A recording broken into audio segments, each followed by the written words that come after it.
And we're back getting ready for the final of the qualifier rounds of the live shader coding competitions at Solskogen this year. So we've seen some incredible entries, and I bet we're about to see two also incredible entries that are definitely going to be among the best that we've seen today. Yeah. Our qualifier, our fourth qualifier this time will be provod versus rohtie.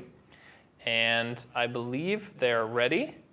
So let's just go.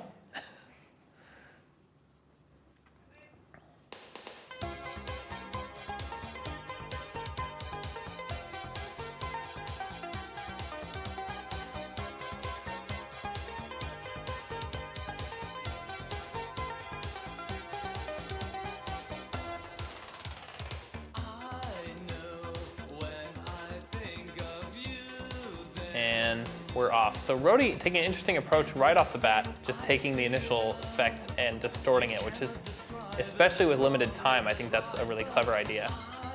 We'll see what happens. And it also kind of fits rohtie's style. Rohtie does a lot of demos and shader coding compo entries that have crazy colors, a lot of like flashing and stuff, very experimental kind of style, which is, it's cool to see that come through in this compo as well. Provod, I would have guessed it, and it looks like it's the case, is working on a ray marcher, I think. It's hard to say. Actually, that might even be a 2D distance field kind of thing. No, I'm definitely seeing evidence of a ray marcher. Maybe not, but we'll see. At least some kind of distance field kind of thing. rohtie adding noise to the position that he looks up in the texture. Here you can really see the shape of that kind of noise where it looks like a landscape kind of going through the whole thing. Yeah. Or marble, I guess it's the closest thing in nature to that. At least looks interesting the whole time. Yeah, definitely. It's cool. It's cool to come right out of the gate and just start going something like that. Whereas I think we're going to see a bit more setup time from provod. Typically does a lot of really great ray marching stuff, a lot of cool geometry and lighting. So I expect we'll see something really cool, but I also expect it'll take a while. But by the time we'll see it, so. Yeah. Whereas again, rohtie's developing right from the get-go, so we'll see a lot of things happening, and I don't know where this is going to go. That's also kind of the fun part, is that even though we see something so early, I highly doubt that the end result is going to look very similar to what we see already. Yeah. Definitely seen that happen already. Yeah. But also these two contestants, I know rohtie has competed in the Solskogen live coding compos before. At least I believe that's the case. And then provod, I think we saw him compete in the last several Revision live coding compos or shader showdowns, so, and probably a few others as well that I'm not sure I've seen.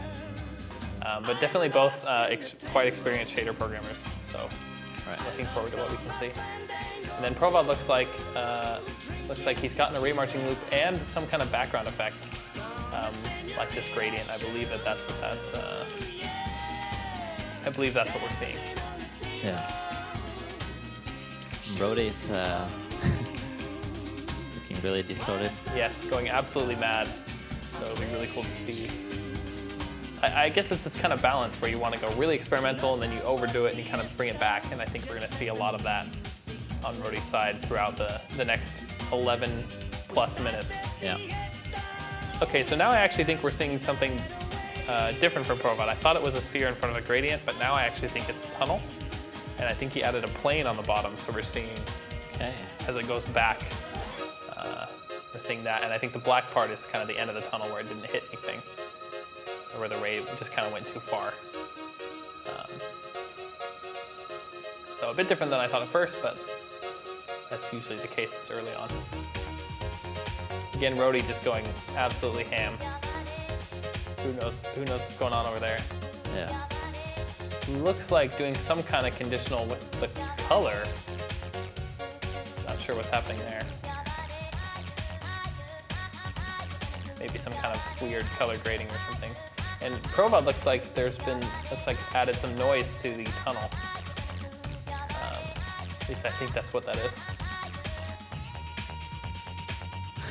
Uh-oh, looks like compiler broke, he says. I'm not sure what that means. Changing the code should be able to make it work, but maybe there are some, like so with these shaders, you actually give them to the GPU, or at least the GPU driver, as text. So you rely on the vendor of your GPU to implement this programming language correctly.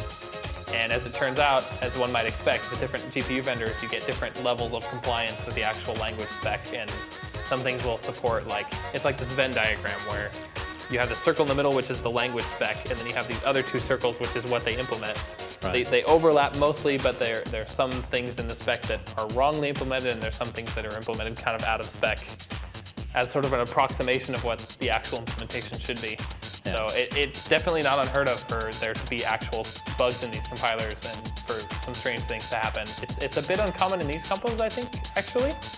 Do you have any examples of what kind of things might break or act weirdly? Especially casts for a long time. I think especially the NVIDIA compilers were a lot more lenient about that, where you could cast between different data types, where some of those actually were not allowed in the spec, if I recall correctly. Right. Some things that were just like implicit casts. And I'm just speculating here, but I think that came up from the fact that NVIDIA had their own CUDA language and a couple other things. And I think they were trying to reuse maybe some compiler infrastructure, or maybe that's just conjecture. Okay. But I think that's why, but it's those kind of details especially that can vary between vendors.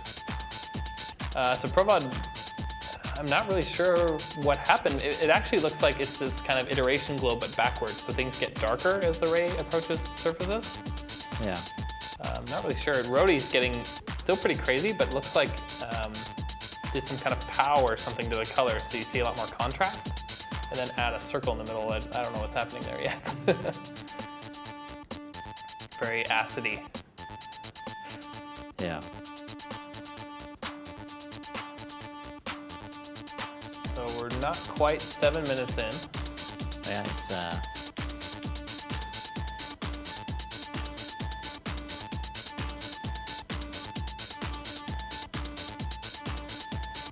Looks like there's this.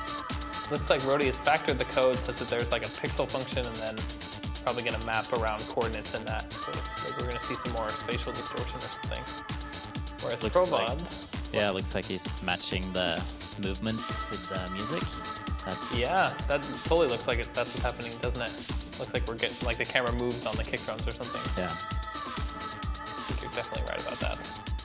Rohtie, it looks like doing some 3D kind of stuff. Yeah, definitely. Also, yeah, so Rohtie actually also added a ray marcher, I guess just kind of under our noses, I didn't notice.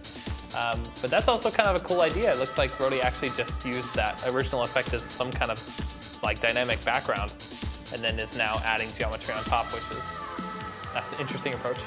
Yeah. I guess you get kind of the best of both worlds, or at least both worlds. Maybe he's planning to combine them somehow. Yeah, that would be cool. I guess you definitely get the best of both worlds within this time frame. I think that's probably safe to say. Yeah. Very cool.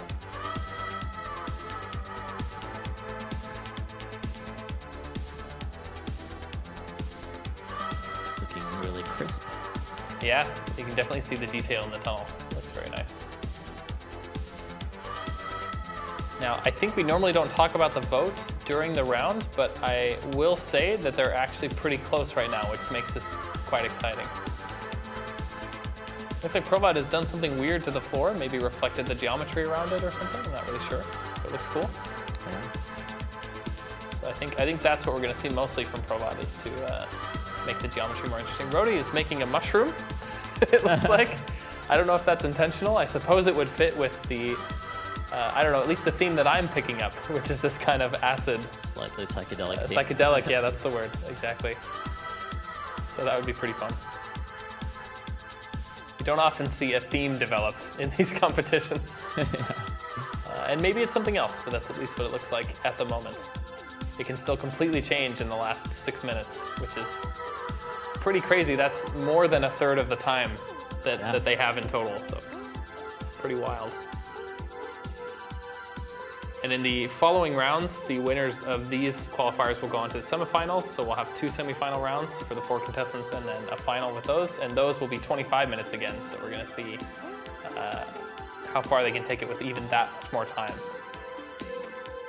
60% more time or something. It's pretty significant. Yeah.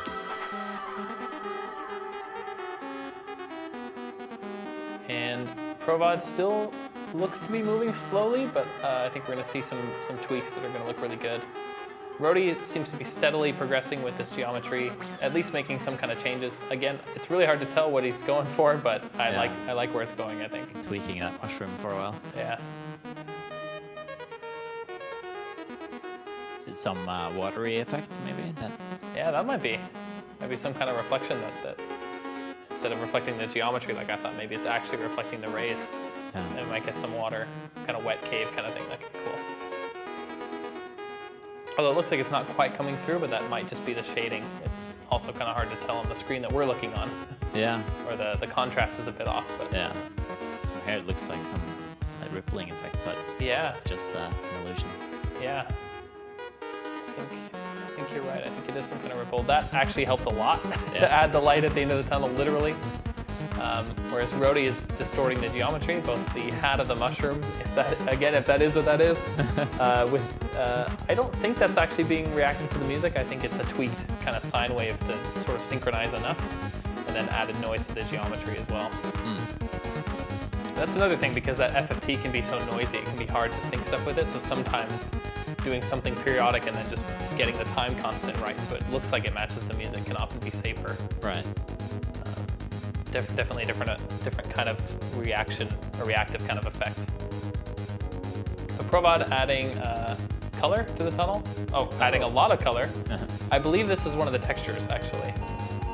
It has all these like capsule-like things in 2D, and I think that's what we're seeing, which probably makes sense because I believe the noise texture is also this like it's a 2D texture, so you would have had to already do the mapping from the 3D tunnel to the 2D texture. So I think reusing some of that to look at the color as well is what happened here. Right. A good move. It's definitely looking like water. Yes, yeah, good point. That's a lot more clear now.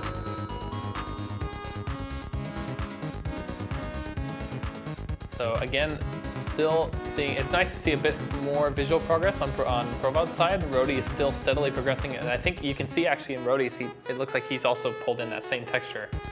I believe that's what we're seeing the color come from in both cases.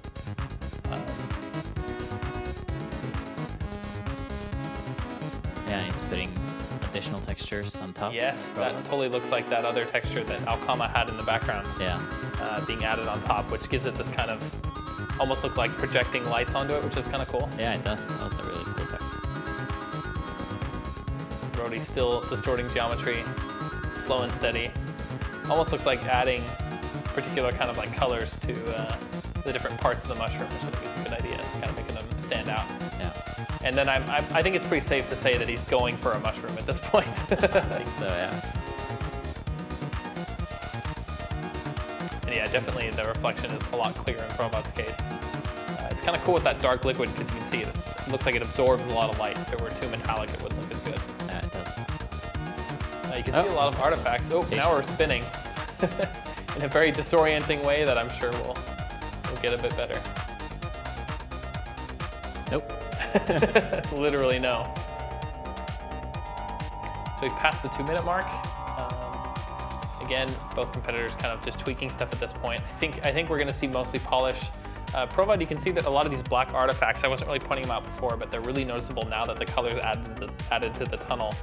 And these can happen if you get really close to the surface and not quite hit it. That's especially common with this technique. So it's basically passing through because of. And I don't think it's passing through, because with a distance field, you don't pass through it. You would just be in it all of a sudden. What I think it is you have the ray and it goes too many iterations and then exits the loop. And I think so black is like the default color. So if the ray doesn't quite hit the surface, it'll just run out of iterations. Okay. So I think that's what we're seeing, but also again with this time limit, I think he's making the right choice by not trying to fix it, but instead making the geometry better, which definitely we're seeing here. Yeah. He's adding these little rooms, which I think actually looks really cool. That really added a lot, in my opinion. And again, I think that's the right priorities, because fixing those kind of rendering issues, it'll just basically slow you down. It's the overall impression that matters in these competitions, so that's the right choice. Rohtie also adding more geometric distortions and maybe some camera movement, or maybe that's just movement, I'm not sure. Now we've slowed down the camera movement on the provod side, and it looks like it's, again, reactive a bit, so probably just tweaking that. Yeah, and just a few seconds left. Yes. Getting interesting. Less than 20 seconds left, so we're gonna see a bit of last minute polish, and we might see some coding just slightly after the deadline, which we'll accept for a few seconds. But I think this will go down 5, 4, 3, 2, 1, and they are done.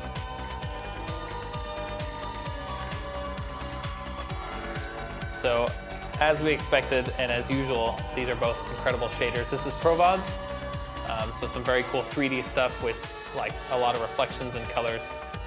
I think this is very provod style in these competitions and very, very cool. And then rohtie, also very typically rohtie, very psychedelic. This mushroom plus the modified background original effect, which I think is a really cool approach. Yeah. So those are our two competitors, or two entries, very, very, very cool entries. And we have the results. So we have provod with 49 points and rohtie with 15 points. So everyone give provod, our winner, a round of applause. Very, very impressive shaders. So great work to our contestants. Thanks everyone who has entered the qualifier so far. These are both incredible. Well. And also thank you guys for voting, because obviously we can't decide a winner without that. So I think that's awesome. Also, thank you to Phobium, for our DJ, for providing the awesome music for this competition. This has been really, really cool. So that's it for our 4 qualifiers, and I guess that's it for you as well. Yes. So Bent and I will be commenting on the other competitions, but those will actually happen a bit later. Let me